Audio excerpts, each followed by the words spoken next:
आमे जेकोसी गोटे संपर्क तैयारी करूँ से बेले बेले तू तुकार मो मुकार भावटा आसे आज्ञा। हाँ निहाती भाव में यही तेल लुणर संसार ताहा हुए देखा मिले किंतु सही जगार जड़े जदि आउ जन को बुझाऊँगी किंबा आउ जड़े बुझी जाऊँगी ताहेले सुंदर हेकि ताहा आगू बढ़े नचेत अधा बाटरे ताहा काच ग्लास परी भांगी जाए जहाँ केबे आउ जोड़ी हो पारे ना।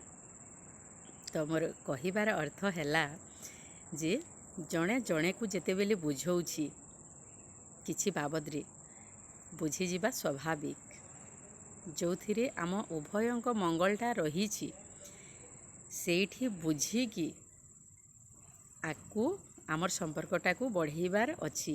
आज्ञा ये पवन टिकक गला परे आमरे शरीर आउ नथिबो थिबो केवल आमर अनुभूति भावना किंबा स्मृति जहाँ भी आपण माने कहतु सेटा को मने पकेइबा मने पड़िले कौन हुए आखिरु लोह ही बाहरे आउ किछि नुह।